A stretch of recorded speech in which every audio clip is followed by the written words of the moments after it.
Hi friends, welcome to the ASPN classes.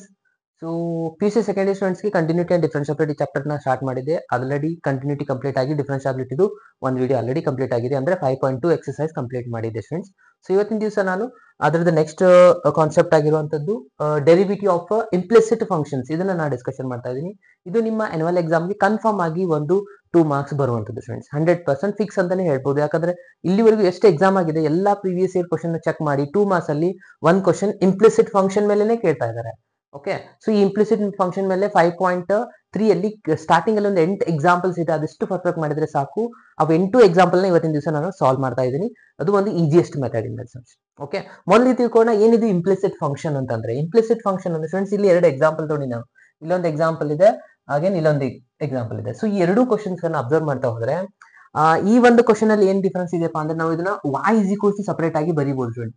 ಈ -y ನ ನಾನು ಈ ಕಡೆ ತಗೊಂಡೆ ಅಂತ ಅನ್ಕೊಳ್ಳಿ, ಏನಾಗ್ಬಿಡುತ್ತೆ ಅದು +y ಆಗುತ್ತೆ. ಉಳಿದಿರುವಂತ ಆನ್ಸರ್ x -y ಅಂದ್ರೆ ಇದನ್ನ ನಾನು y ಇಸ್ ಈಕ್ವಲ್ಸ್ ಟು ಬರೀಲಿಕ್ಕೆ ಬರ್ತಾ ಇದೆ. ಓಕೆ, ಸೊ ಇಲ್ಲಿ ಈ ರಿಸಲ್ಟ್ ಅಲ್ಲಿ ನಾನು y ಇಸ್ ಈಕ್ವಲ್ಸ್ ಟು ಬರೀಲಿಕ್ಕೆ ಆಗತ್ತಾ ಅಬ್ಸರ್ವ್ ಮಾಡಿ. -y ನ ಈ ಕಡೆ ಶಿಫ್ಟ್ ಮಾಡ್ಕೊಂಡೆ ಅಂತ ಅನ್ಕೊಳ್ಳಿ, ಅಗೇನ್ ಇಲ್ಲಿ sine of x into y ಉಳಿಯುತ್ತೆ. ಅಗೇನ್ x ಪ್ಲಸ್ ಅಂದ್ರೆ y ನ ಇಲ್ಲಿ ನಾನು ಸಪರೇಟ್ ಆಗಿ ತಗೊಳ್ಳಿಕ್ಕೆ ಬರಲ್ಲ. ಅಂದ್ರೆ y ಇಸ್ ಈಕ್ವಲ್ಸ್ ಟು ಬರೀಲಿಕ್ಕೆ ಬರಲ್ಲ ಅಂತಂದ್ರೆ ಈ ತರ ಇರುವಂತಹ ಫಂಕ್ಷನ್ಸ್ ಗಳಿಗೆ ನಾನು ಏನಂತ ಕರಿತೀವಿ ಅಂದ್ರೆ implicit function. y is equals to ಬರೀಲಿಕ್ಕೆ ಬರ್ತಾ ಇದೆ ಅಂದ್ರೆ ಅದು ಎಕ್ಸ್ಪ್ಲಿಸಿಟ್ ಫಂಕ್ಷನ್ ಆಗಿರುತ್ತೆ. ಓಕೆ, ಸೊ ಇಲ್ಲಿವರೆಗೂ ನಾವು y ಇಸ್ ಈಕ್ವಲ್ಸ್ ಟು ಬರುವಂತಹ ಫಂಕ್ಷನ್ಸ್ ಗಳನ್ನ ನಾವು ಫಸ್ಟ್ ಎಕ್ಸರ್ಸೈಸ್ ಅಂದ್ರೆ 5.2 ಅಲ್ಲಿ ಸಾಲ್ವ್ ಮಾಡಿದ್ವಿ. ಅವೆಲ್ಲಾನು ಇಂಪ್ಲಿಸಿಟ್ ಫಂಕ್ಷನ್ ಅಲ್ಲ, ಎಕ್ಸ್ಪ್ಲಿಸಿಟ್ ಫಂಕ್ಷನ್ಸ್ ಗಳಾಗಿದ್ವು. ಬಟ್ ಇವಾಗ ಈ ತರ ಇಂಪ್ಲಿಸಿಟ್ ಫಂಕ್ಷನ್ಸ್ ಗಳು ಬಂದಾಗ ನಾವು ಯಾವ ತರ ಡಿಫರೆನ್ಶಿಯೇಷನ್ ಮಾಡಬೇಕು ಅನ್ನೋದನ್ನ ಒಂದೊಂದಾಗಿ ನೋಡ್ತಾ ಹೋಗೋಣ ಸ್ಟೂಡೆಂಟ್ಸ್. ಓಕೆ, ಸೊ ಇವಾಗ ನೋಡಿ ಫಸ್ಟ್ ಒನ್ ಇಲ್ಲಿ ಎಕ್ಸಾಂಪಲ್ ಇದೆ. ಈ ಒಂದು ಎಕ್ಸಾಂಪಲ್ ಏನಾಗಿದೆ ಇಲ್ಲಿ ನೋಡಿ, y ಇಸ್ ಈಕ್ವಲ್ಸ್ ಟು ಬರೀಲಿಕ್ಕೆ ಆಗಲ್ಲ. ಯಾಕಂದ್ರೆ ಇದು y ಡಿಪೆಂಡ್ ಆಗಿದೆ ಸೈನ್ ಮೇಲೆ. ಹಾಗಾಗಿ y ನ ಒಂದೇ ಸಪರೇಟ್ ಆಗಿ ನಾವು ಬರೀಲಿಕ್ಕೆ ಆಗ್ತಾ ಇಲ್ಲ. ಹಾಗಾಗಿ ಇದನ್ನ ಡಿಫ್ರೆನ್ಶಿಯೇಟ್ ಮಾಡ್ಬೇಕೇನೋ. ಕ್ವಶನ್ ಅಲ್ಲಿ ಏನ್ ಕೊಟ್ಟಿರ್ತಾರೆ ಫೈಂಡ್ dy ಬೈ dx ಇಷ್ಟೇ ಇರುತ್ತೆ. ಓಕೆ, ಸೊ ಫಸ್ಟ್ ಇಲ್ಲಿ ನಾವು ಏನ್ ಮಾಡ್ಕೋಬೇಕು, ಕ್ವಶನ್ ನ ಬರ್ಕೊಳ್ಳೋಣ. y sine of y is equals to cos of x ಅಂತಿದೆ. Okay, so differentiate with respect to x at a time ಎರಡು ಕಡೆನೂ ನಾವು ಡಿಫ್ರೆನ್ಶಿಯೇಟ್ ಮಾಡ್ಕೋಬೇಕು. y ದ ಡಿಫ್ರೆನ್ಶಿಯೇಷನ್ ಏನಾಗುತ್ತೆ ಸ್ಟೂಡೆಂಟ್ಸ್, dy ಬೈ dx ಆಗುತ್ತೆ plus sine y. Sine x ದ formula ನಮಗೆ ಗೊತ್ತಿದೆ. Sine x differentiation cos x ಅಂತ ಹೇಳಿ. ಮೊದಲಿಗೆ ನಾವು ಇಲ್ಲಿ ಮಾಡ್ಬೇಕು, ಕಾಸ್ x ನ ಆಸ್ ಇಟ್ ಇಸ್ ಬರೀಬೇಕು. x ಜಾಗದಲ್ಲಿ ಏನ್ ಬಂದಿದೆ, y ಬಂದಿದೆ. ಅಂದ್ರೆ ಇದು ಎಕ್ಸ್ಟ್ರಾ ಆಯ್ತಲ್ವಾ. ಸೊ ಹಾಗಾಗಿ ಮತ್ತೆ ನಾವು ಇಲ್ಲಿ dy ಬೈ dx ನ ಬರೀಬೇಕು. x ಜಾಗದಲ್ಲಿ ಏನಾದ್ರೂ ಚೇಂಜಸ್ ಇದ್ರೆ ಅದನ್ನ ನಾವು ಮತ್ತೊಂದು ಸತಿ ಡಿಫ್ರೆನ್ಶಿಯೇಟ್ ಮಾಡ್ಬೇಕಂತ ನಾನು ಹಿಂದಿನ ಒಂದು ಚೈನ್ ರೂಲ್ ಅಲ್ಲಿ ಹೇಳಿದ್ದೆ. ಸೊ ಅದನ್ನ ನಾನು ಇಲ್ಲಿ ಫಾಲೋ ಮಾಡ್ತಾ ಇದ್ದೀನಿ. ಅಗೇನ್ ಇಲ್ಲಿ ಕಾಸ್ x ಬಂದಿದೆ. ಇನ್ ಟರ್ಮ್ಸ್ ಆಫ್ x ಇದೆ ಅಂದ್ರೆ cos x differentiation minus sine x ಆಗುತ್ತೆ. ಓಕೆ, ಸೊ ನಮಗೆ ಅವ್ರು ಕೇಳಿದ್ದು dy ಬೈ dx. ಓಕೆ, ಎಷ್ಟು dy ಬೈ dx ಟರ್ಮ್ ಗಳಿದಾವೆ ಅಬ್ಸರ್ವ್ ಮಾಡಿ ಫ್ರೆಂಡ್ಸ್. ಇಲ್ಲಿ ಟೋಟಲಿ ಇರುವಂತದ್ದು ಇಲ್ಲೊಂದು dy ಬೈ dx ಟರ್ಮ್ ಇದೆ, ಇಲ್ಲೊಂದು dy ಬೈ. ಇವೆರಡರಲ್ಲಿ ನಾವು ಇವಾಗ ಕಾಮನ್ ಫ್ಯಾಕ್ಟರ್ ನ ತಗೊಳ್ಬೇಕು ಫ್ರೆಂಡ್ಸ್. ಸೊ ಕಾಮನ್ ಫ್ಯಾಕ್ಟರ್ ತಗೊಂಡ್ರೆ ಏನಾಗುತ್ತೆ, ಸೊ dy ಬೈ dx ನ ನಾನು ಇಲ್ಲಿ ಕಾಮನ್ ಫ್ಯಾಕ್ಟರ್ ತಗೋತೀನಿ. ಇಲ್ಲಿ 1 ಉಳಿಯುತ್ತೆ. ಅಗೇನ್ ಇಲ್ಲಿ ಪ್ಲಸ್ ಕಾಸ್ y ಉಳಿಯುತ್ತೆ. ಓಕೆ, ಸೊ ಇಲ್ಲಿ ಉಳಿದಿರೋದು ಮೈನಸ್ ಸೈನ್ x ಇದೆ ಆಸ್ ಇಟ್ ಇಸ್ ಬರೀತೀರಾ. ಸೊ ಫೈನಲ್ ಆಗಿ dy by dx is equals to ಬರೀತಾ ಹೋದ್ರೆ ಮೈನಸ್ ಸೈನ್ x. ಇಲ್ಲಿ ನೋಡಿ ಇಂಟು ಇದೆ, ಈ ಕಡೆ ಬಂದ್ರೆ ಏನಾಗುತ್ತೆ, ಇದು ಡಿವೈಡ್ ಬೈ ಆಗುತ್ತೆ. ಅಂದ್ರೆ 1 ಪ್ಲಸ್ ಕಾಸ್ y. ಎಷ್ಟೇ ಮಾಡಿದ್ರೆ ಈ ಎಕ್ಸಾಂಪಲ್ ಕಂಪ್ಲೀಟ್ ಆಯ್ತು ನೋಡಿ ಫ್ರೆಂಡ್ಸ್. ಇದಕ್ಕೇನೆ 2 ಮಾರ್ಕ್ಸ್ ಇದೆ. ಓಕೆ, ಸೊ ಯಾವ ತರ ಡಿಫ್ರೆನ್ಶಿಯೇಷನ್ ಮಾಡೋದು ಗೊತ್ತಾಯ್ತಲ್ವಾ. ಸೊ ಇಲ್ಲಿ ಎಕ್ಸರ್ಸೈಸ್ ಅಲ್ಲಿ ಬಹಳಷ್ಟು ಕ್ವಶನ್ಸ್ ಗಳಿದಾವೆ. ಅಂದ್ರೆ ಟೋಟಲಿ 8 ಕ್ವಶನ್ಸ್ ಗಳಿದಾವೆ. ಈ 8 ರಲ್ಲೇನೆ ಯಾವುದೋ ಒಂದು ಕ್ವಶನ್ ನ ನಿಮಗೆ ಪ್ರತಿ ವರ್ಷನೂ ಕೇಳ್ತಾನೆ ಬರ್ತಾ ಇದ್ದಾರೆ. ಸೊ ಈ ಸತಿನೂ ನಿಮಗೆ ಇದರಲ್ಲೇನೆ ಯಾವ್ದಾದ್ರು ಒಂದು ಕ್ವಶನ್ ಬರುವಂತ ಚಾನ್ಸಸ್ ಇರುತ್ತೆ. ಸೊ ಕೇರ್ಫುಲ್ ಆಗಿ ಅಬ್ಸರ್ವ್ ಮಾಡ್ತಾ ಹೋಗೋಣ. ಒಂದೊಂದಾಗಿ ಈಸಿ ಮೆಥಡ್ ನಾನು ಸಾಲ್ವ್ ಮಾಡ್ತಾ ಹೋಗ್ತೀನಿ. ಸೊ ನೀವು ಇಲ್ಲಿ ಅಬ್ಸರ್ವ್ ಮಾಡ್ತಾ ಹೋಗಿ ಯಾವ ತರ ಈ ಒಂದು ಕ್ವಶನ್ಸ್ ಗಳನ್ನ ಸಾಲ್ವ್ ಮಾಡ್ಬೇಕು ಅನ್ನೋದನ್ನ. ಕ್ವಶನ್ ಏನಿದೆಪ್ಪ ಅಂತಂದ್ರೆ ಅಗೇನ್ ಇಲ್ಲಿ ಡಿಫ್ರೆನ್ಶಿಯೇಷನ್ ಮಾಡಬೇಕು. dy by dx differentiation at a time ತಗೊಳ್ಳಿ. ಕ್ವಶನ್ ನಾನು ಇಲ್ಲಿ ಬರೀತಾ ಇದ್ದೀನಿ. 2x 3y is equals to sine of x. ಬಹಳ ಸಿಂಪಲ್ ಆಗಿರುವಂತ ಒಂದು ಕ್ವಶನ್ ಇದು. ಇಲ್ಲಿ ಏನ್ ಮಾಡ್ಬೇಕಾಗಿರುವಂತದ್ದು, ನಾವು differentiate with respect to x. ಅಂದ್ರೆ 2x ಇದೆ, 2 ಗೆ ಆಸ್ ಇಟ್ ಇಡ್ತೀವಿ. x ಡಿಫ್ರೆನ್ಶಿಯೇಷನ್ ಏನಾಗುತ್ತೆ, 1 ಆಗುತ್ತೆ ಸ್ಟೂಡೆಂಟ್ಸ್ ಇಲ್ಲಿ. ಓಕೆ, ಪ್ಲಸ್ ಅಗೇನ್ ಇಲ್ಲಿನು 3 ಗೆ ಆಸ್ ಇಟ್ ಇಡ್ತೀವಿ. y ಗೆ ಡಿಫ್ರೆನ್ಶಿಯೇಷನ್ ಮಾಡಬೇಕು ಅಂದ್ರೆ ಏನಾಗ್ಬಿಡ್ತಿದ್ದು dy ಬೈ dx. ಯಾಕೆ ಈ ತರ ಅಂದ್ರೆ ಇದು ವಿತ್ ರೆಸ್ಪೆಕ್ಟ್ ಟು x ಇದೆ ಸ್ಟೂಡೆಂಟ್ಸ್. ಹಾಗಾಗಿ ಇಲ್ಲಿ y ಬಂದಿದೆ. ಇಲ್ಲಿ x ಇತ್ತಂದ್ರೆ 1 ಆನ್ಸರ್ ಬರೀಬೇಕು. y ಡಿಫರೆಂಟ್ ಇದೆ, ಹಾಗಾಗಿ ಇದಕ್ಕೆ ಇನ್ನೊಂದ್ಸತಿ ನಾವು dy ಬೈ dx ಹಾಕ್ಬೇಕು. ಅಗೇನ್ ಇಲ್ಲಿ sine in terms of x ಇದೆ ಅಂದ್ರೆ ಸೈನ್ x ಆನ್ಸರ್ ಏನಾಗುತ್ತೆ, ಕಾಸ್ x ಆಗುತ್ತೆ. ಓಕೆ, ಸೊ ಇವಾಗ dy ಬೈ dx ಬಂದಿರುವ ಟರ್ಮ್ ಒಂದೇ ಇದೆ. ಸೊ ಇದನ್ನ ಇಲ್ಲೇ ಇಟ್ಟು ಉಳಿದಿರೋ ಟರ್ಮ್ 2 ಇಂಟು 1 2 ಆಗುತ್ತೆ. 2 ನ ಈ ಕಡೆ ತಗೊಂಡ್ಬಂದ್ರೆ ನಾನು ಕಾಸ್ ಆಫ್ x ಮೈನಸ್ 2 ಆಯ್ತು. ಇನ್ನು dy ಬೈ dx ಅಂತ ಬರೆದ್ರೆ ಏನಾಗುತ್ತೆ ನೋಡಿ students, cos of x minus 2 divided by, ಯಾಕಂದ್ರೆ ಇಲ್ಲಿ ಇಂಟು 3 ಇತ್ತು, ಈ ಕಡೆ ಬಂದ್ರೆ ಡಿವೈಡ್ ಬೈ 3. ಇಷ್ಟೇ ಇರುವುದು ನೋಡಿ. ಇಷ್ಟು ಮಾಡಿದ್ರೆ ಇಲ್ಲಿಗೆ ನಿಮ್ಗೆ 2 ಮಾರ್ಕ್ಸ್ ಸಿಗುವಂತದ್ದಾಗಿದೆ. ಈಸಿ ಇದೆ ಅಲ್ವಾ. ಎಸ್, ಇವಾಗ ನಾನು ನೆಕ್ಸ್ಟ್ ಇನ್ನೂ ಒಂದು ಕ್ವಶನ್ ಇದೆ ಇದರಲ್ಲಿ. ಸೊ ಇದನ್ನ ಯಾವ ತರ ಮಾಡ್ಬೇಕು ಅಂತ ಹೇಳ್ತೀನಿ ನೋಡಿ. ಇದು ಸೇಮ್ ಆಸ್ ಇಟ್ ಇದೆ, ಸ್ವಲ್ಪ ಚೇಂಜಸ್ ಇದು ಮಾಡಿದ್ದಾರೆ. ಏನಂದ್ರೆ ಈ ಕಡೆ ಸೈನ್ y ಅಂತ ಮಾಡಿದ್ದಾರೆ. y ಬಂದಾಗ ಸ್ವಲ್ಪ ಕೇರ್ಫುಲ್ ಆಗಿರ್ಬೇಕು. ಏನಾಗುತ್ತೆ ಇಲ್ಲಿ differentiation 2 as it is, again x differentiation 1 ಆಗುತ್ತೆ. ಇಲ್ಲಿನೂ 3 as it is, y differentiation dy by dx. So sine y differentiation ಇಲ್ಲಿ ಅಬ್ಸರ್ವ್ ಮಾಡಿ. ಸೈನ್ x ಇದ್ದಾಗ ಜಸ್ಟ್ ಕಾಸ್ x ಅಂತ ಬರ್ತೀವಿ, ಬಟ್ ಇಲ್ಲಿ ಸೈನ್ y ಇದ್ದಾಗ ಏನ್ ಮಾಡ್ಬೇಕು, ಕಾಸ್ ಆಫ್ x ಬರೆಯೋದಿಲ್ಲ, y ನೇ ಬರೆಯೋದು. y ಅನ್ನೋದು ಎಕ್ಸ್ಟ್ರಾ ಆಗಿರೋದ್ರಿಂದ ಇಲ್ಲಿ dy by dx ಬರುವಂತದ್ದು. ಯಾವಾಗ್ಲೂ x ಜಾಗದಲ್ಲಿ ಏನಾದ್ರೂ ಚೇಂಜಸ್ ಆದ್ರೆ ಮತ್ತೆ ಅದಕ್ಕೆ ಡಿಫ್ರೆನ್ಶಿಯೇಟ್ ಮಾಡಿ, ಇದು ಚೈನ್ ರೂಲ್ ಹೇಳುತ್ತೆ. ಸೊ ಹಾಗಾಗಿ ನಾನು ಇಲ್ಲಿ ಬರ್ದೆ. ಇವಾಗ ಎರಡು dy by dx ಎರಡು ಕಡೆ ಬಂದಿದೆ dy by, ಇದನ್ನ ನಾನು ಈ ಕಡೆ ತಗೋತೀನಿ. ಏನಾಗುತ್ತೆ 3 dy by dx ಆಲ್ರೆಡಿ ಇತ್ತು, ಇದು ಪ್ಲಸ್ ಇದೆ, ಈ ಕಡೆ ಬಂದ್ರೆ minus cos y dy by dx ಆಗುತ್ತೆ. ಇಲ್ಲಿ ಅಬ್ಸರ್ವ್ ಮಾಡಿ ಫ್ರೆಂಡ್ಸ್, 2 into 1 ಇದಕ್ಕೆ dy by dx ಟರ್ಮ್ ಇಲ್ಲ, ಅಂದ್ರೆ ಇದನ್ನ ನಾನು ಈ ಕಡೆ ಶಿಫ್ಟ್ ಮಾಡ್ತೀನಿ. ಪ್ಲಸ್ 2 ಇದು ಈ ಕಡೆ ಬಂದ್ರೆ ಮೈನಸ್ 2 ಆಯ್ತು. ಇವಾಗ ನಾನು easily dy by dx common ತಗೋಬಹುದಾ? ತಗೊಂಡ್ರೆ ಇಲ್ಲೇ ಉಳಿಯುತ್ತೆ, ಜಸ್ಟ್ 3 ಉಳಿಯುತ್ತೆ, ಇಲ್ಲಿ ಜಸ್ಟ್ ಕಾಸ್ y ಉಳಿಯುತ್ತೆ ಫ್ರೆಂಡ್ಸ್. ಇಲ್ಲಿ is equals to minus 2. Finally dy by dx is equals to minus 2 divided by, ಇಲ್ಲಿ ಇಂಟು ಇದೆ, ಸೊ ಈ ಕಡೆ ಶಿಫ್ಟ್ ಮಾಡ್ಕೊಂಡ್ರೆ ಏನಾಗ್ಬಿಡುತ್ತೆ, ಇದು 3 ಮೈನಸ್ ಕಾಸ್ y ಆಗುತ್ತೆ. ಇಲ್ಲ ಅದನ್ನ ನೀವು ಮೈನಸ್ ನ ಕೆಳಗಡೆ ಏನಾದ್ರೂ ಮಲ್ಟಿಪ್ಲೈ ಮಾಡ್ಕೊಂಡಿದೆ ಅಂದ್ರೆ 2 divided by cos y minus 3 ಈ ತರನು ಬರೀಬಹುದು. ಈಸಿ ಇದೆ.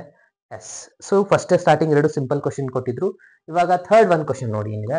ಇದರಲ್ಲಿ ಎ ಬಿ ಅನ್ನೋದು ಏನಾಗಿರುತ್ತೆ ಫ್ರೆಂಡ್ಸ್, ಕಾನ್ಸ್ಟೆಂಟ್ ಆಗಿರುತ್ತೆ. ಸೊ ಇದನ್ನ ನಾವು ಯಾವ ತರ ಸಾಲ್ವ್ ಮಾಡ್ಬೇಕು, ಇದು ಒಂದ್ಸತಿ ಬಂದಿದೆ ಎಕ್ಸಾಮ್ ಅಲ್ಲಿ 2 ಮಾರ್ಕ್ಸ್ ಅಲ್ಲಿ. ಏನ್ ಮಾಡ್ಬೇಕು, ಫಸ್ಟ್ ಇಲ್ಲಿ ನಾನು ಕ್ವಶನ್ ಬರ್ಕೋತೀನಿ. ax plus B Y square is equals to cos of y ಇದೆ.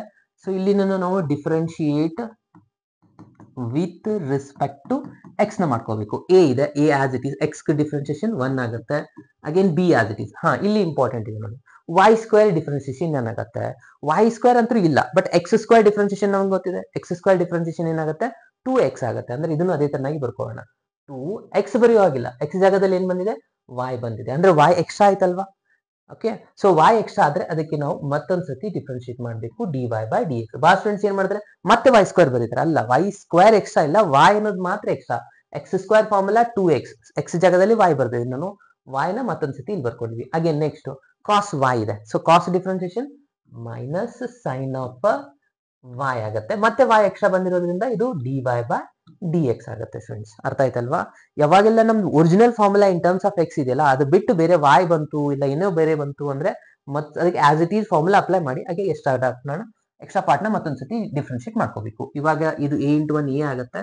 ಸೊ ಬೆಟರ್ ನಾನು ಇಲ್ಲಿ ಏನ್ ಮಾಡ್ತೀನಿ, ಎಲ್ಲ dy by dx ನ ಒಂದ್ ಕಡೆ ತಗೋತೀನಿ. ಸೊ ಇಲ್ಲೊಂದು dy by dx ಇದೆ, ಇಲ್ಲಿನೂ ಇದೆ. ಸೊ ಇದು ಪೂರಾ ಸಿಂಪ್ಲಿಫೈ ಮಾಡಿದ್ರೆ 2by ಆಯ್ತಾ, ಇದು dy by dx ಇದೆ, ಇದು ಮೈನಸ್ ಇದೆ, ಸೊ ಈ ಕಡೆ ಬಂದ್ರೆ plus sine y dy by dx ಆಗುತ್ತೆ.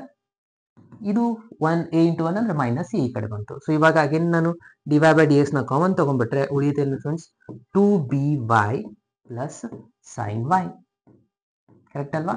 ಇದು ಮೈನಸ್ ಇದೆ. So finally dy by dx is equals to ಬರ್ಕೊಂಡ್ರೆ ಇಲ್ಲಿ ಫೈನಲ್ ಆನ್ಸರ್ ಏನಾಗುತ್ತೆ, ಇದು ಈ ಕಡೆ ಬಂದ್ರೆ dy by dx is equals to minus a divided by 2by minus sine y. Complete ಆಯ್ತಲ್ವಾ, ಸಿಂಪಲ್ ಇದೆಯಲ್ವಾ ಫ್ರೆಂಡ್ಸ್. ಈ ಒಂದು ಕ್ವಶನ್ ಕೂಡ ಬಂದಿದೆ 2 ಮಾರ್ಕ್ಸ್ ಅಲ್ಲಿ. ಓಕೆ, ಸೊ ನೆಕ್ಸ್ಟ್ ಕ್ವಶನ್ಗೆ ನಾನು ಮೂವ್ ಆಗ್ತಾ ಇದ್ದೀನಿ. ಕ್ವಶನ್ ನಂಬರ್ 4 ಇದು. ಓಕೆ, ಸೊ ಇದು ಏನಿದೆ ನೋಡಿ ಬಾ ಫ್ರೆಂಡ್ಸ್, ಇದು tan x ಪ್ಲಸ್ y ಅಂತ ತಗೊಂತಾರೆ. ಇಲ್ಲ, ಇದು tan x ಇದೆ ಪ್ಲಸ್ y ಬೇರೆ ಕಡೆ ಇದೆ.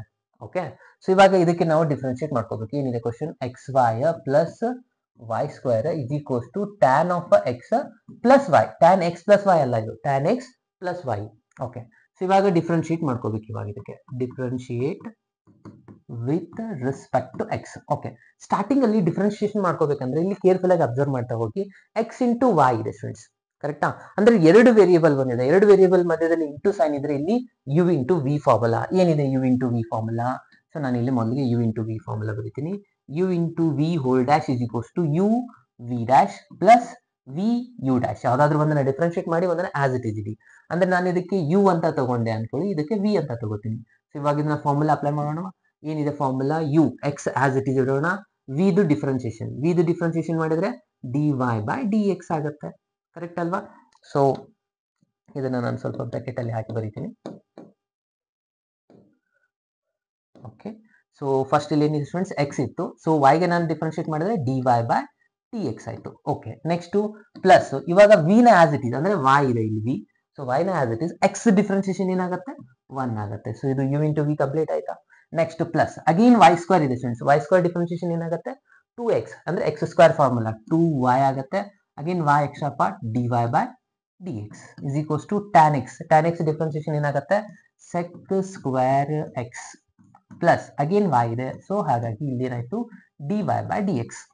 ಓಕೆ, ಸೊ ಇಲ್ಲಿ ಅಬ್ಸರ್ವ್ ಮಾಡ್ತಾ ಹೋಗಿ ಎಷ್ಟು dy ಬೈ dx ಟರ್ಮ್ ಗಳು ಬಂದಿದೆ. ಇಲ್ಲೊಂದು dy ಬೈ dx ಇದೆ, ಇಲ್ಲೊಂದಿದೆ, ಇಲ್ಲೊಂದಿದೆ. ಅಂದ್ರೆ ಟೋಟಲಿ 3 ರಿಸಲ್ಟ್ಸ್ ಗಳಿದೆ. ಎಲ್ಲಾನು ಒಂದ್ ಕಡೆ ಕಲೆಕ್ಟ್ ಮಾಡ್ಕೊಂಡು ಬರೆಯೋಣ. ಏನೇನಾಗುತ್ತೆ X dy by dx, again ಇದೊಂದು plus 2y dy by dx, again ಇದು ಪ್ಲಸ್ ಇದೆ, ಈ ಕಡೆ ಬಂದ್ರೆ minus dy by dx is equals to ಇದು ಟರ್ಮ್ಗೆ dy ಬೈ dx ಇಲ್ಲ, ಅದನ್ನ ಈ ಕಡೆ ಶಿಫ್ಟ್ ಮಾಡ್ಕೊಳ್ಳಿ. ಆಲ್ರೆಡಿ ಇಲ್ಲಿ ಸೆಕ್ ಸ್ಕ್ವೇರ್ ಎಕ್ಸ್ ಇತ್ತು, ಇದು ಪ್ಲಸ್ y, ಈ ಕಡೆ ಬಂದ್ರೆ ಮೈನಸ್ y ಆಗುತ್ತೆ.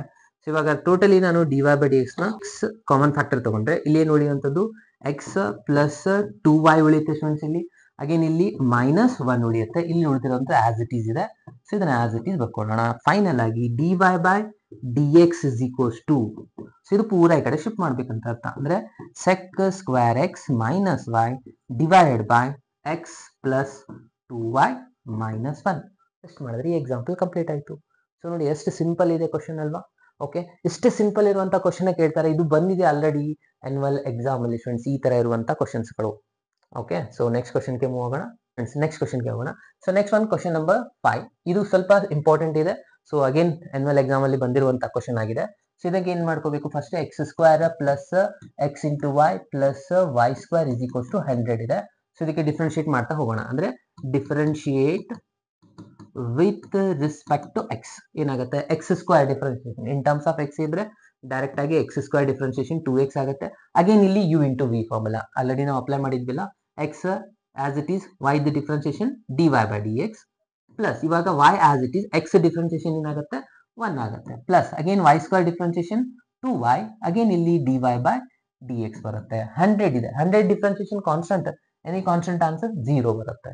ಓಕೆ, ಸೊ ಅಗೇನ್ ಇಲ್ಲಿ ಎಷ್ಟು dy ಬೈ dx ಟರ್ಮ್ಗಳಿದೆ ಫ್ರೆಂಡ್ಸ್ 2 ಇದಾವೆ. ಸೊ ಎರಡನ್ನು ನಾನು ಕಾಮನ್ ತಗೋತೀನಿ. dy by dx is equals to ಇಲ್ಲಿ ಉಳಿಯುತ್ತೆ x ಉಳಿಯುತ್ತೆ, ಇಲ್ಲಿ ಪ್ಲಸ್ 2y ಇದೆ. ಓಕೆ, ಇನ್ನು ಇಲ್ಲಿ dy ಬೈ dx ಇಲ್ಲ ಅಂದ್ರೆ ಇದನ್ನ ನಾನು ಈ ಕಡೆ ಶಿಫ್ಟ್ ಮಾಡ್ತೀನಿ. 2x ಪ್ಲಸ್ 2x ಇದೆ, ಈ ಕಡೆ ಬಂದ್ರೆ ಮೈನಸ್ 2x ಆಗುತ್ತೆ. ಅಗೇನ್ ಇಲ್ಲಿ ಪ್ಲಸ್ y ಇದೆ, ಈ ಕಡೆ ಬಂದ್ರೆ ಮೈನಸ್ y ಆಗುತ್ತೆ. ಅಂದ್ರೆ ಫೈನಲ್ ಆಗಿ dy by dx is equals to ಇಲ್ಲಿ ನಾ ಟೋಟಲಿ ಮೈನಸ್ ಕಾಮನ್ ತಗೋಬಹುದು. ಸೊ ಮೈನಸ್ ಕಾಮನ್ ತಗೊಂಡ್ರೆ ಉಳಿಯುತ್ತೆ ನೋಡಿ 2x ಪ್ಲಸ್ y, ಮೈನಸ್ ನ ಮತ್ತೆ ಮಲ್ಟಿಪ್ಲೈ ಮಾಡಿದ್ರೆ ಅದೇ ಆನ್ಸರ್ ಬರುತ್ತೆ. ಓಕೆ, ಸೊ ಇದು y ಇದೆ. ಸೊ ಇವಾಗ ಇದು ಇಂಟು ಇದೆ, ಈ ಕಡೆ ಬಂದ್ರೆ divide by x plus 2y. ಇದಾಗಿದೆ ನಮ್ದು ಲಾಸ್ಟ್ ಆನ್ಸರ್. ಇದು ಕ್ವಶನ್ಗೆ 2 ಮಾರ್ಕ್ಸ್ ಇದೆ, ಆಲ್ರೆಡಿ ಕೇಳಿದ್ದಾರೆ ಸ್ಟೂಡೆಂಟ್ಸ್. ಈಸಿಯೆಸ್ಟ್ ಕ್ವಶನ್ ಇದೆ, ಅರ್ಥ ಆಗ್ತಾ ಇದೆ ಅಲ್ವಾ. ಸೊ ಏನಾದರೂ ಡೌಟ್ ಇತ್ತು ಅಂದ್ರೆ ನನಗೆ ಕಮೆಂಟ್ ಬಾಕ್ಸ್ ಅಲ್ಲಿ ಮೆಸೇಜ್ ಮಾಡ್ತಾ ಹೋಗಿ ಸ್ಟೂಡೆಂಟ್ಸ್, ಕಮೆಂಟ್ ಮಾಡ್ತಾ ಹೋಗಿ. ಸೊ ಆದಷ್ಟು ನಾನು ನಿಮಗೆ ರಿಪ್ಲೈ ಮಾಡ್ತೀನಿ. ಅದಲ್ಲದೆ ಈ ಒಂದು ಎಲ್ಲ ವಿಡಿಯೋಸ್ಗಳು ಫ್ರೀ ಕ್ಲಾಸಸ್ಗಳಿರುತ್ತೆ, ನನ್ನ ಕ್ಲಾಸಸ್ಗಳು ಎಲ್ಲಾನು. ಸೊ ಆದಷ್ಟು ನಿಮ್ಮ ಫ್ರೆಂಡ್ಸ್ಗಳಿಗೆ ಈ ಒಂದು ಲಿಂಕ್ ನ ಶೇರ್ ಮಾಡಿ ಫ್ರೆಂಡ್ಸ್. ಓಕೆ, ಸೊ ನೆಕ್ಸ್ಟ್ ಕ್ವಶನ್ಗೆ ಹೋಗೋಣ. Okay, next one question number 6. Question number 6 ಅಲ್ಲಿ ಏನಿದೆ ನೋಡಿ, ಈ ಪೂರ ಇಕ್ವೇಶನ್ ನ ಬರ್ಕೋತೀನಿ ನಾನು. X cube plus x square y plus x y square plus y cube is equals to 81. Okay, so ಇದು ಕೂಡ ಸ್ವಲ್ಪ ಇಂಪಾರ್ಟೆಂಟ್ ಇದೆ. ಇಲ್ಲಿ ಎರಡು ರಿಸಲ್ಟ್ಸ್ ಗಳು u ಇಂಟು ವಿ ಫಾರ್ಮುಲಾ ಇದೆ. ಸೊ ಕೇರ್ಫುಲ್ ಆಗಿ ಅಬ್ಸರ್ವ್ ಮಾಡಿ. ಎಕ್ಸ್ ಕ್ಯೂಬ್ ಏನಾಗುತ್ತೆ ಫಾರ್ಮುಲಾ 3x ಸ್ಕ್ವೇರ್ ಆಗುತ್ತೆ, ಕರೆಕ್ಟಾ. ಅಗೇನ್ ಇಲ್ಲಿ u ಇಂಟು ವಿ, ಯಾಕಂದ್ರೆ ಇಲ್ಲಿ ಎಕ್ಸ್ ಸ್ಕ್ವೇರ್ ಇದೆ, ಅಗೇನ್ y ಇದೆ. ಅಂದ್ರೆ ಎರಡು ವೇರಿಯೇಬಲ್ ಬಂತು, ಮಿಡಲ್ ಅಲ್ಲಿ ಇಂಟು ಸೈನ್ ಇದ್ರೆ ಪ್ರಾಡಕ್ಟ್ ರೂಲ್ ಅಪ್ಲೈ ಮಾಡಬೇಕು. ಏನಾಗುತ್ತೆ ಫಸ್ಟ್ u ನ ಆಸ್ ಇಟ್ ಈಸ್ ಬರ್ಕೋತೀನಿ, v the differentiation dy by dx plus ಇವಾಗ y ನ as it is X square differentiation 2x ಆಯ್ತು. ಇದು ಮುಗಿತಾ ಇದ್ರದ್ದು u into V formula. Okay, so ಇದಾಗಿತ್ತು u ಇಂಟು ವಿ. ಅಗೇನ್ ಮತ್ತೆ u ಇಂಟು ವಿ ಆಗುತ್ತೆ, ಯಾಕಂದ್ರೆ ಮತ್ತೆ ಎರಡು ವೇರಿಯೇಬಲ್ ಗಳು ಬಂದಿದ್ದಾವೆ. ಸೊ ಎಕ್ಸ್ ನ ಆಸ್ ಇಟ್ ಈಸ್ ಇಟ್ಕೊಳ್ಳೋಣ. y ಸ್ಕ್ವೇರ್ ಡಿಫ್ರೆನ್ಸಿಯೇಷನ್ ಏನಾಗುತ್ತೆ 2y ಆಗುತ್ತೆ. Again y differentiation dy by dx. y square ಬಂದಾಗ ನೆನ್ಪಿಟ್ಕೊಳ್ಳಿ, ಮತ್ತೆ ನಾವು dy ಬೈ dx ಬರೀಲೇಬೇಕು. ಅದಾದ್ಮೇಲೆ ಇದು ಕಂಪ್ಲೀಟ್ y ಸ್ಕ್ವೇರ್ ನ ಆಸ್ ಇಟ್ ಈಸ್ ಇಟ್ಕೊಳ್ಳೋಣ. x ಡಿಫ್ರೆನ್ಸಿಯೇಷನ್ ಏನಾಗುತ್ತೆ 1 ಆಗುತ್ತೆ. ಮತ್ತೊಂದು u ಇಂಟು ವಿ ಫಾರ್ಮುಲಾನು ಕಂಪ್ಲೀಟ್ ಆಯ್ತು. ಲಾಸ್ಟ್ ಅಲ್ಲಿ y ಕ್ಯೂಬ್ ಇದೆ, ಅಂದ್ರೆ ಎಕ್ಸ್ ಕ್ಯೂಬ್ ಫಾರ್ಮುಲಾ ಏನಿತ್ತು ಇಲ್ಲಿ ಬರ್ದಿದೆ ನೋಡಿ, 3x ಸ್ಕ್ವೇರ್ ಅಂದ್ರೆ 3y ಸ್ಕ್ವೇರ್ ನ ಬರೀತೀವಿ. ಅಗೇನ್ ಇಲ್ಲಿ y ಮಾತ್ರ ಎಕ್ಸ್ಟ್ರಾ ಆಗಿರೋದ್ರಿಂದ dy ಬೈ dx. ಇನ್ನು ಲಾಸ್ಟ್ ಅಲ್ಲಿ 81 ಡಿಫ್ರೆನ್ಸಿಯೇಷನ್ ಕಾನ್ಸ್ಟೆಂಟ್ 0. ಓಕೆ, ಇಲ್ಲಿ ಅಬ್ಸರ್ವ್ ಮಾಡಿ ಸ್ಟೂಡೆಂಟ್ಸ್ ಎಷ್ಟು dy ಬೈ dx ಟರ್ಮ್ ಗಳು ಬಂದಿದ್ದಾವೆ ಅಂತ ಹೇಳಿ. ಇಲ್ಲಿ ಒಂದಿದೆ dy ಬೈ dx, ಇಲ್ಲಿ ರಿಸಲ್ಟ್ ಇದೆ, ಇಲ್ಲಿ ಒಂದಿದೆ. ಸೊ ಮೂರದನ್ನ ನಾನು ಇವಾಗ ಕಾಮನ್ ಫ್ಯಾಕ್ಟರ್ ತಗೋತಾ ಇದ್ದೀನಿ. dy ಬೈ dx ನ ಕಾಮನ್ ತಗೊಂಡ್ರೆ ಇಲ್ಲಿ ಉಳಿಯುವಂಥದ್ದು ಫಸ್ಟ್ ಗೆ ಎಕ್ಸ್ ಸ್ಕ್ವೇರ್ ಉಳಿಯುತ್ತೆ, ಇಲ್ಲಿ ಪ್ಲಸ್ 2xy ಉಳಿಯುತ್ತೆ, ಅಗೇನ್ ಲಾಸ್ಟ್ ಅಲ್ಲಿ ಪ್ಲಸ್ 3y² ಉಳಿಯುತ್ತೆ. ಕರೆಕ್ಟ್ ಅಲ್ವಾ?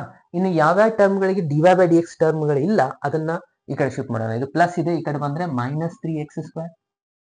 ಅಗೇನ್ ಇಲ್ಲಿ ಒಂದಿದೆ ನೋಡಿ, ಪ್ಲಸ್ ಇದೆ, ಈ ಕಡೆ ಬಂದ್ರೆ -2xy ಆಗತ್ತೆ. ಅಗೇನ್ ಇಲ್ಲಿ y² ಇದೆ, ಸೊ -y². ಕರೆಕ್ಟಾ? ಓಕೆ, ಸೊ ಇವಾಗ last step dy/dx is equals to, ಇಲ್ಲಿ ಟೋಟಲಿ ಮೈನಸ್ ನಾನು ಕಾಮನ್ ತಗೊಂಡ್ರೆ 3x² plus 2xy plus y² divided by, ಇದು ಇಂಟು ಇತ್ತು, ಈ ಕಡೆ ಬಂದ್ರೆ x² plus 2xy plus 3y². ಇದಾಗಿದೆ ನಮ್ದು ಲಾಸ್ಟ್ ಆನ್ಸರ್. ಓಕೆ, ಸೊ ಇದನ್ನ ಎಕ್ಸಾಮ್ ಅಲ್ಲಿ ಕೇಳಿದ್ದಾರೆ ಸ್ಟೂಡೆಂಟ್ಸ್, 2 ಸತಿ ಬಂದಿರುವಂತ ಕ್ವಶನ್ ಆಗಿದೆ ಇದು. ಅರ್ಥ ಆಗ್ತಾ ಇದೆ ಅಲ್ವಾ? ಈಸಿ ಇದೆ ಅಲ್ವಾ? ಎಸ್. ನಾನು ಇವಾಗ ನೆಕ್ಸ್ಟ್ ಕ್ವಶನ್ಗೆ ಹೋಗ್ತಾ ಇದ್ದೀನಿ. ಈ ಒಂದು ಕ್ವಶನ್ ಕೂಡ ಆನ್ಯುವಲ್ ಎಕ್ಸಾಮ್ ಅಲ್ಲಿ ಕೇಳಿರುವಂತದ್ದು, ಬಹಳ ಸಿಂಪಲ್ ಆಗಿರುವಂತದ್ದು. sin² y ಇದೆ plus cos x into y ಇದೆ. ಓಕೆ, ಸೊ ಇವಾಗ ಇದಕ್ಕೆ ಡಿಫ್ರೆನ್ಶಿಯೇಟ್ ಮಾಡ್ತಾ ಹೋಗೋಣ. ಏನಾಗುತ್ತೆ? sin² y plus cos of x into y is equals to k ಇದೆ. ಇದು ಕೊಟ್ಟಿರುವಂತ ಕ್ವಶನ್. ಓಕೆ, ಫಸ್ಟ್ ಇಲ್ಲಿ ಡಿಫ್ರೆನ್ಶಿಯೇಟ್ ಮಾಡ್ಕೋಬೇಕು. ಸೊ ಅದು ಏನು? Differentiate with respect to x. ಇದು ಬಹಳ important. With respect to x ಮಾಡ್ತಾ ಇದ್ದೀನಿ, ಇಲ್ಲಿ y ಬಂದಿದೆ. ಫಸ್ಟ್ ಇಲ್ಲಿ sin² ಇದೆಯಲ್ವಾ ಸ್ಟೂಡೆಂಟ್ಸ್, ಇದನ್ನ ನಾವು ಇಲ್ಲಿ ಏನ್ ಮಾಡ್ಕೋಬೇಕಪ್ಪ ಅಂದ್ರೆ, ಈ ರಿಸಲ್ಟ್ ನ sin ಆಫ್ x² ಅಂತ ಮಾಡಬೇಕು. ಕರೆಕ್ಟಾ? sin x ಇದೆ ಅಂದ್ರೆ ಇದು ಪೂರಾ ಹೋಲ್² ಆಗತ್ತೆ. ಯಾಕಂದ್ರೆ sin², ಇದು ಎಂಗಲ್² ಅಲ್ಲ, ಇದು ಟ್ರಿಗ್ನೋಮೆಟ್ರಿ sin² ಇದೆ ಅಂದ್ರೆ ಹೋಲ್² ಬರ್ಕೊಂಡ್ಮೇಲೆ ಇವಾಗ ಯಾವ ಫಾರ್ಮುಲಾ ಅಪ್ಲೈ ಆಗುತ್ತಪ್ಪ ಅಂದ್ರೆ, ಫಸ್ಟ್ ನಾವು ಸೈನ್ ಫಾರ್ಮುಲಾ ಅಪ್ಲೈ ಮಾಡುವಾಗಲ್ಲ x² ಫಾರ್ಮುಲಾನ ಅಪ್ಲೈ ಮಾಡಬೇಕು. ಅರ್ಥ ಆಯ್ತಾ? ಕ್ಯೂಬ್ ಇದ್ರೆ x³ ಫಾರ್ಮುಲಾ, ಇಲ್ಲಿ x² ಫಾರ್ಮುಲಾ ಅಪ್ಲೈ ಮಾಡಿದ್ರೆ ಏನಾಗುತ್ತೆ? x² 2x ಇದೆ, x ಜಾಗದಲ್ಲಿ ಏನಿದೆ? sin x ಇದೆ, ಸೊ sin y ಇದೆ, ಸೊ sin y ಬರೆದ್ರಿ. ಅಗೇನ್ sin ಅನ್ನೋದು ಎಕ್ಸ್ಟ್ರಾ ಪಾರ್ಟ್, ಸೊ sin ಇವಾಗ ನಾವು ಡಿಫ್ರೆನ್ಶಿಯೇಟ್ ಮಾಡಬೇಕು. sin ಡಿಫ್ರೆನ್ಶಿಯೇಷನ್ ಏನಾಗುತ್ತೆ? cos y, again y extra part dy/dx. ಇದು ಕಂಪ್ಲೀಟ್ ಆನ್ಸರ್ ಆಗಿರುವಂತದ್ದು. ಫಸ್ಟ್ ನಾವು x² ಫಾರ್ಮುಲಾ ಅಪ್ಲೈ ಮಾಡಿದ್ವಿ, ಅದ ಆನ್ಸರ್ ಆಯಿತು 2 sin y. Again sin differentiation cos y, y the differentiation dy/dx. Next ಏನಿದೆ? cos differentiation. cos ಡಿಫ್ರೆನ್ಶಿಯೇಷನ್ ಏನಾಗುತ್ತೆ? cos differentiation ಆಗುತ್ತೆ minus sine. So plus minus ಇದಾಯ್ತು ಮೈನಸ್ ಸೈನ್ ಆಫ್, ಇಲ್ಲಿ ಏನಿದೆ ಮೊದಲಿಗೆ ಆಸ್ ಇಟ್ ಈಸ್ ಬರ್ಕೊಂಡ್ಬಿಡೋಣ. ಓಕೆ, ಇಲ್ಲೇ ಇರುವಂತದ್ದು ಬಹಳ ಇಂಪಾರ್ಟೆಂಟ್. ಇವಾಗ x ಇಂಟು y ಇದು ಎಕ್ಸ್ಟ್ರಾ ಪಾರ್ಟ್ ಆಗಿರುವಂತದ್ದು. ಓಕೆ, ಜಸ್ಟ್ cos x ಇದ್ರೆ ನಾವು sin x minus sin x ಅಂತ ಬರೀಬಹುದಾಗಿತ್ತು. x ಇಂಟು y ಎಕ್ಸ್ಟ್ರಾ ಆಗಿರೋದ್ರಿಂದ ಮತ್ತೆ ನಾವು ಇದಕ್ಕೆ ಡಿಫ್ರೆನ್ಶಿಯೇಷನ್ ಮಾಡಬೇಕು. ಅದು u ಇಂಟು v, ಎರಡು ಟರ್ಮ್ ಇದೆ ಅಲ್ವಾ? ಸೊ ಹಾಗಾಗಿ u ಇಂಟು v ಏನಾಗುತ್ತೆ? ಬ್ರಾಕೆಟ್ ಅಲ್ಲೇನೆ ಬರೀಬೇಕು ಕಂಪಲ್ಸರಿ, ಯಾಕಂದ್ರೆ ಹೊರಗಡೆ ಇಂಟು ಇದೆ, ಅಗೇನ್ ಮೈನಸ್ ಸೈನ್ ಒಂದಿದೆ, ಸೊ ಬ್ರಾಕೆಟ್ ಅಲ್ಲೇನೆ ಬರೆಯುವಂತದ್ದು. ಏನಾಗುತ್ತೆ? x as it is y differentiation dy/dx plus y as it is differentiation of x 1 ಆಗುತ್ತೆ. Again is equals to k differentiation constant ಆಗುತ್ತೆ, 0 ಆನ್ಸರ್. ಇವಾಗ ಫಸ್ಟ್ ಇಂಪಾರ್ಟೆಂಟ್ ಏನ್ ಮಾಡ್ಬೇಕಾಗಿರುತ್ತಪ್ಪ ಅಂದ್ರೆ, ಈ ರಿಸಲ್ಟ್ಸ್ ಗಳನ್ನ ಆಸ್ ಇಟ್ ಈಸ್ ಬರ್ಕೊಂತ ಹೋಗೋಣ. ಸೊ ಬೇಕಿದ್ರೆ ನಾವು ಇಲ್ಲಿ ಫಾರ್ಮುಲಾನ ಬರೀಬಹುದು. sin y cos y ಅಂತಂದ್ರೆ sin 2y ಅಂತ ಬರೀಬಹುದಾ? ಸೊ ಇದು ನಮ್ದು ಟ್ರಿಗ್ನೋಮೆಟ್ರಿ ಫಾರ್ಮುಲಾ ಆಗಿತ್ತು, ಸೊ ಹಾಗಾಗಿ ನಾನು ಇಲ್ಲಿ ಡೈರೆಕ್ಟ್ ಆಗಿ ಬರೀತಾ ಇದ್ದೀನಿ. 2 sin y cos y ಅಂತಂದ್ರೆ sin ಆಫ್ 2y ಅಂತ ಟ್ರಿಗ್ನೋಮೆಟ್ರಿ ಕರಿತೀವಿ. ಬರೀಬಹುದು, ಇಲ್ವಾ ನೀವು ಬಿಡ್ಬೋದು, ಡೈರೆಕ್ಟ್ ಆಗಿ ಆಸ್ ಇಟ್ ಈಸ್ ಬರೆದ್ರು ಕೂಡ ನಡೆಯುತ್ತೆ. ಅಗೇನ್ ಇಲ್ಲಿ dy/dx ಇದೆ, ಸೊ ಆಸ್ ಇಟ್ ಈಸ್ ಬರ್ಕೋತೀರಾ. ಈ ಮೈನಸ್ ಸೈನ್ ಈ ಎರಡೂ ಟರ್ಮ್ ಗಳಿಗೆ ಮಲ್ಟಿಪ್ಲೈ ಮಾಡ್ಕೋಬೇಕು ಸ್ಟೂಡೆಂಟ್ಸ್. ಇದೇ ಬಹಳ ಸ್ಟೂಡೆಂಟ್ಸ್ ಮಾಡಲ್ಲ, ಈ ಬ್ರಾಕೆಟ್ ಹಾಕಲ್ಲ, ಆಸ್ ಇಟ್ ಈಸ್ ಬಿಟ್ಬಿಡ್ತಾರೆ, ಇದು ಒಂದಕ್ಕೆ ಮಲ್ಟಿಪ್ಲೈ ಆಗ್ಬಿಡುತ್ತೆ. ಸೊ ಆಕ್ಚುಲಿ ಬ್ರಾಕೆಟ್ ಹಾಕಿದ ಮೀನಿಂಗ್ ಏನಪ್ಪಾ ಅಂದ್ರೆ, ಈ sin xy ಅನ್ನೋದು ಇದಕ್ಕೂ ಮಲ್ಟಿಪ್ಲೈ ಮಾಡಬೇಕು, ಅಗೇನ್ ಸೆಕೆಂಡ್ ಟರ್ಮ್ಗೂ ಮಲ್ಟಿಪ್ಲೈ ಮಾಡಬೇಕು. ಪ್ಲಸ್ ಮೈನಸ್ ಮೈನಸ್ ಆಗುತ್ತೆ, ಎಕ್ಸ್ ಮೊದಲಿಗೆ ಬರ್ಕೋತೀನಿ, ಅದಾದ್ಮೇಲೆ sin of x into y dy/dx ಆಯ್ತು. ಅಗೇನ್ ಪ್ಲಸ್ ಮೈನಸ್ ಮೈನಸ್, ಇಲ್ಲಿ y ಮೊದಲಿಗೆ ಬರ್ಕೋತೀನಿ, ಅಗೇನ್ sin of x into y is equals to 0. ಅರ್ಥ ಆಯ್ತಲ್ವಾ? ಇಲ್ಲಿ ಮತ್ತೆ ಇಲ್ಲಿ ಎರಡು ಕಡೆ ನಾನು ಮಲ್ಟಿಪ್ಲೈ ಮಾಡಿದೆ. ಇವಾಗ ನಾನು dy/dx ನ ಕಾಮನ್ ಫ್ಯಾಕ್ಟರ್ ತಗೋತೀನಿ. ಏನಾಗುತ್ತೆ? ಇಲ್ಲಿ sin ಆಫ್ 2y ಬರುತ್ತೆ, ಅಗೇನ್ ಇಲ್ಲಿ minus x into sin of xy ಬರುತ್ತೆ. ಓಕೆ, ಸೊ ಇನ್ನು ಉಳಿದಿರೋದು ಮೈನಸ್, ಇದನ್ನ ಈ ಕಡೆ ಶಿಫ್ಟ್ ಮಾಡ್ಕೊಳ್ಳೋಣ, ಯಾಕಂದ್ರೆ ಇಲ್ಲಿ dy/dx ಇಲ್ಲ, ಸೊ ಮೈನಸ್ ಇದು ಈ ಕಡೆ ಬಂದ್ರೆ ಪ್ಲಸ್ ಆಗುತ್ತೆ, sin of x into y ಆಯ್ತು. ಕರೆಕ್ಟಾ? ಸೊ ಇವಾಗ ನೆಕ್ಸ್ಟ್ ಏನ್ ಮಾಡ್ಬೇಕು ಸ್ಟೂಡೆಂಟ್? ಜಸ್ಟ್ dy/dx ನ ಬರೀತಾ ಹೋಗೋಣ. ಸೊ ಫೈನಲ್ ಆಗಿ dy/dx ಇಸ್ ಈಕ್ವಲ್ಸ್ ಟು, ಇಲ್ಲಿ ನೋಡಿದ್ದು y sin x into y, sorry sin y of sin into x into y ಇದೆ, ಇದು ಪೂರಾ ಕಂಪ್ಲೀಟ್ ಬರೀ sin x ಅಲ್ಲ, ಇದು sin of x into y. Okay, ಇವಾಗ ಇದು ಇಂಟು ಇದೆ, ಸೊ ಈ ಕಡೆ ಶಿಫ್ಟ್ ಮಾಡ್ಕೊಂಡ್ಬಿಟ್ರೆ divide by sin of 2y minus x into sin of x into y. ಎಷ್ಟು ಮಾಡಿದ್ರೆ ಈ ಎಕ್ಸಾಂಪಲ್ ಕೂಡ ಕಂಪ್ಲೀಟ್ ಆಯ್ತು. ಇದು 2 ಸತಿ ಬಂದಿದೆ ಎನ್ಯುವಲ್ ಎಕ್ಸಾಮ್ ಅಲ್ಲಿ ಸ್ಟೂಡೆಂಟ್ಸ್. ಸೊ ಇಲ್ಲಿ ಪ್ರಾಪರ್ ಆಗಿ ನಾವು ಈ ಡಿಫ್ರೆನ್ಸಿಯೇಷನ್ ಪಾರ್ಟ್ ನ ಪ್ರಾಪರ್ ಆಗಿ ಮಾಡ್ಕೊಂಡ್ಬಿಟ್ರೆ ನಮ್ದು ಉಳಿದಿರೋ ಕೆಲಸ ಈಸಿ ಆಗುತ್ತೆ. ಓಕೆ, ಸೊ ಇನ್ನೂ ಒಂದು ಕ್ವಶನ್ ಇದೆ ಸ್ಟೂಡೆಂಟ್ಸ್, ಲಾಸ್ಟ್ ಕ್ವಶನ್. ಇದು ನಿಮ್ದು ಇಂಪ್ಲಿಸಿಟ್ ಎಕ್ಸ್ಪ್ಲಿಸಿಟ್ ಮೇಲೆ ಈ 8 ಕ್ವಶನ್ ಅಲ್ಲೇ ಯಾವ್ದಾದ್ರು ಒಂದು ಬರುವಂತ ಚಾನ್ಸಸ್ ಜಾಸ್ತಿ ಇರುತ್ತೆ. ಸೊ ಇದನ್ನ ಸ್ವಲ್ಪ ಕೇರ್ಫುಲ್ ಆಗಿ ಅಬ್ಸರ್ವ್ ಮಾಡಿ. ಇದು ಬಹಳ ಸಿಂಪಲ್ ಆಗಿರುವಂತದ್ದು. Sine of x square, sine square x ಇದೆ, ಅಗೇನ್ ಕಾಸ್ ಸ್ಕ್ವೇರ್ ವೈ ಇದೆ, ಈಸ್ ಈಕ್ವಲ್ಸ್ ಟು 1 ಇದೆ. ಸೊ ಡಿಫ್ರೆನ್ಶಿಯೇಟ್ ಮಾಡಿದ್ರೆ ಅಗೇನ್ ಎಕ್ಸ್ ಸ್ಕ್ವೇರ್ ಫಾರ್ಮುಲಾ ನಾನು ಆಲ್ರೆಡಿ ಹೇಳಿದೆ, 2 ಸೈನ್ ಎಕ್ಸ್ ಆಗುತ್ತೆ, sine x differentiation cos x ಆಗುತ್ತೆ, ಪ್ಲಸ್ ಇವಾಗ ಇದು ಇನ್ ಟರ್ಮ್ಸ್ ಆಫ್ ಎಕ್ಸ್ ಇತ್ತು, so as it is answer. But ಇಲ್ಲಿ y ಇದೆ, ಫಸ್ಟ್ ಕಾಸ್ ಸ್ಕ್ವೇರ್ ಅಂದ್ರೆ ಎಕ್ಸ್ ಸ್ಕ್ವೇರ್ ಫಾರ್ಮುಲಾ ಅಪ್ಲೈ ಮಾಡೋಣ, 2 ಕಾಸ್ ಆಫ್ y ಆಗುತ್ತೆ, ಅಗೇನ್ ಕಾಸ್ y ಅನ್ನೋದು extra, cos y differentiation minus sine y ಆಗುತ್ತೆ, again y extra part dy by dx is equals to 1 differentiation 0 ಆಗುತ್ತೆ. So ಇವಾಗ ಇಲ್ಲಿ ಇರೋದು ಒಂದೇ dy ಬೈ dx, ಅದು ಪ್ಲಸ್ ಮೈನಸ್ ಮೈನಸ್ ಇದೆ. ಸೊ ಮೈನಸ್ ಇದನ್ನೇ ನಾನು ಈ ಕಡೆ ಶಿಫ್ಟ್ ಮಾಡ್ಕೊಂಡ್ಬಿಡ್ತೀನಿ, ಏನಾಗುತ್ತೆ ಅದು ಪ್ಲಸ್ ಆಗಿಬಿಡುತ್ತೆ, 2 sine x sine y cos y dy by dx. ಅರ್ಥ ಆಯ್ತಲ್ವಾ ಫ್ರೆಂಡ್ಸ್? ಇದು ಪ್ಲಸ್ ಮೈನಸ್ ಮೈನಸ್ ಆಗಿತ್ತು, ಅದಕ್ಕೆ ಈ ಕಡೆ ಶಿಫ್ಟ್ ಮಾಡಿದ್ರೆ ಪ್ಲಸ್ ಆಯ್ತು. ಇದು ಆಲ್ರೆಡಿ ಇದೆ 2 ಸೈನ್ ಎಕ್ಸ್ ಕಾಸ್ ಎಕ್ಸ್ ಅಂತ ಹೇಳಿ. ನೀವು ಬೇಕಿದ್ರೆ ಇಲ್ಲಿ ಟಿಗ್ನೋಮೆಟ್ರಿ ಫಾರ್ಮುಲಾನ ಅಪ್ಲೈ ಕೂಡ ಮಾಡಬಹುದು. ಇವಾಗ dy ಬೈ dx ಇದು ಪೂರಾ ಈ ಕಡೆ ಬರುತ್ತಲ್ವಾ, ಸೊ ಇದನ್ನ ಫಾರ್ಮುಲಾ ಅಂದ್ರೆ ಬರ್ಕೊಂಡ್ಬಿಡಿ ಫ್ರೆಂಡ್ಸ್. ಏನಾಗುತ್ತೆ 2 ಸೈನ್ ಎಕ್ಸ್ ಕಾಸ್ ಎಕ್ಸ್ ಅಂದ್ರೆ ಇದಾಗುತ್ತೆ ಸೈನ್ ಆಫ್ 2x, ಇಲ್ಲಿ ಸೈನ್ ಆಫ್ 2y ಆಗುತ್ತೆ, ಇಲ್ಲಿ dy ಬೈ dx ಇದೆ. ಸೊ ನಮ್ಗೆ ಬೇಕಾಗಿದ್ದು dy by dx. So dy by dx is equals ಅಂದ್ರೆ ಇದನ್ನ ಈ ಕಡೆ ಶಿಫ್ಟ್ ಮಾಡಿಬಿಡಿ, sine of 2x divide by sine of 2y. ಇದು ಕ್ಯಾನ್ಸಲ್ ಆಗಲ್ಲ, but student sine sine cancel ಮಾಡಿ ಬರೆಯುವಂತ ಸ್ಟೂಡೆಂಟ್ಸ್ ಇರ್ತೀರಾ, ಸೊ ಅದನ್ನ ಮಾತ್ರ ಯಾವುದೇ ಕಾರಣಕ್ಕೂ ಕ್ಯಾನ್ಸಲ್ ಮಾಡಬೇಡಿ. ಇಷ್ಟೇ ಇಟ್ಟರೆ ನಿಮ್ಮ ಎಕ್ಸಾಂಪಲ್ ಕಂಪ್ಲೀಟ್ ಆಯ್ತು ನೋಡಿ. ಸೊ ಈ ಎಲ್ಲ ಎಕ್ಸಾಂಪಲ್ಸ್ಗಳು ಬಹಳ ಇಂಪಾರ್ಟೆಂಟ್ ಆಗಿತ್ತು. ಸೊ ಒಂದ್ಸತಿ ಪ್ರಾಪರ್ ಆಗಿ ಪ್ರಾಕ್ಟೀಸ್ ಮಾಡಿ ಕನ್ಫರ್ಮ್ ಮಾಡ್ಕೊಳ್ಳಿ, 2 ಮಾರ್ಕ್ಸ್ ನಿಮಗೆ ಬಂದೇ ಬರುತ್ತೆ ಸ್ಟೂಡೆಂಟ್ಸ್. ಓಕೆ, ಸೊ ನಿಮ್ ಡೌಟ್ ಇದ್ರೆ ಎಲ್ಲ ಪ್ರೀವಿಯಸ್ ಇಯರ್ ಚೆಕ್ ಮಾಡಿ ನೋಡಿ, ಒಂದು ಕ್ವಶನ್ ಈ ಒಂದು ಇಂಪ್ಲಿಸಿಟ್ ಎಕ್ಸ್ಪ್ಲಿಸಿಟ್ ಮೇಲೆ ಫಿಕ್ಸ್ ಆಗಿ ಬರುವಂತದ್ದಾಗಿದೆ. ಓಕೆ, ಇನ್ನು ನೆಕ್ಸ್ಟ್ ಕ್ಲಾಸ್ ಅಲ್ಲಿ ನಾನು ಟಿಗ್ನೋಮೆಟ್ರಿದು ಡೆರಿವೇಟಿವ್ ನ ಕ್ಲಾಸ್ ನ ಡಿಸ್ಕಷನ್ ಮಾಡ್ತೀನಿ ಫ್ರೆಂಡ್ಸ್. ಅಲ್ಲಿವರೆಗೂ ಕೀಪ್ ವಾಚಿಂಗ್, ಕೀಪ್ ಲರ್ನಿಂಗ್, ಬಾಯ್.